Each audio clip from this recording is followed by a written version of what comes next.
There's a really important variable that can significantly impact our behavior journey with our dog that I don't think gets talked about enough.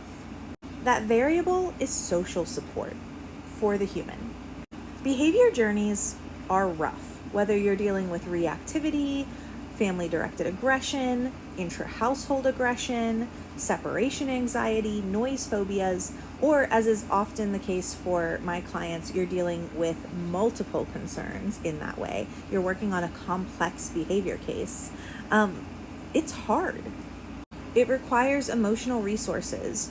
It requires financial resources. Oftentimes, folks who have a dog with complex behavior needs are designing their life around accommodating their dog, at least in the beginning. And there are a lot of barriers that folks will run into along their way. Finances are definitely a huge one. Sometimes there are geographical barriers in terms of getting support, and that's been made a lot less true due to virtual behavior therapy options, but can still be a huge barrier for veterinary care. But social support is also a big one. And I'm thinking about this because every month we have a free support group for people within our community who are working on these on a behavior journey, and we meet on Zoom. It's free and it's for an hour, and people share their experiences, the good, the bad, and the ugly. And this is really important for a number of reasons.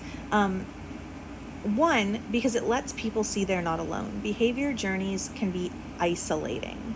Something that comes up a lot for my clients is that the people in their lives don't always understand why they are doing what they're doing, why they are making the accommodations to their life that they are to support their dog.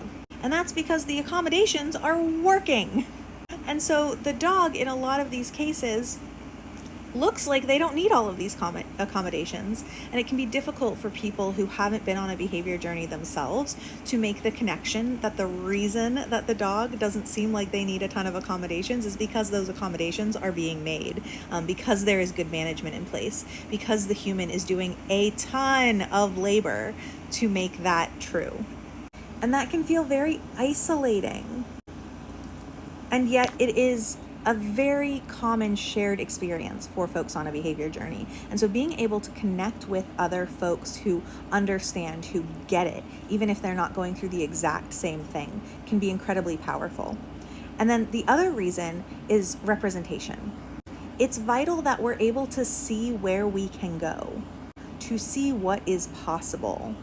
It's so helpful for people who are earlier on in their behavior journey to see where they can end up.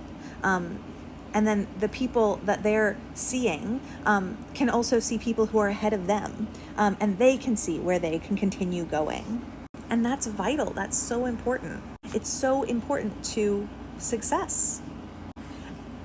And this shows up in other ways too. Social support isn't just emotional. It's also having someone who can take the time to get to know your dog with stranger danger so that now you have someone who can let them out during the day. It's connecting with other pet parents whose pets have separation anxiety so you can trade off pet sitting as part of your management.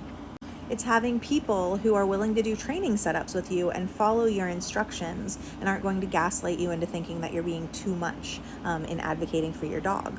When people have social support, whether that's in person or through people that they are connecting with virtually, it makes a really big difference in the ability to keep going. It makes a really big difference in the quality of the journey.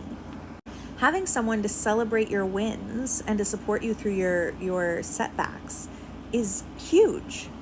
And so if you are on a behavior journey with your dog, please know that you are not alone and that there are ways to connect with other pet parents who are going through similar processes. And if you are a friend or a family member of someone who is on a behavior journey with their dog, and it's not something you've experienced yourself, show up for them with support. Even if what they're doing doesn't make sense to you, ask questions, be curious.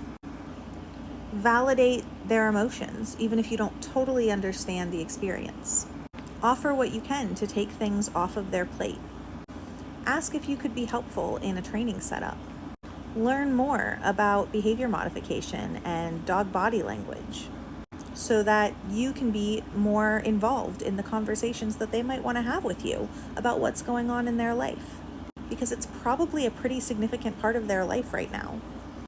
Or in some cases, it's such an ingrained part of their life at this point for those who have been on a behavior journey for a long time that the stress of it can almost seem hidden because it is so constant. And those folks need your support too.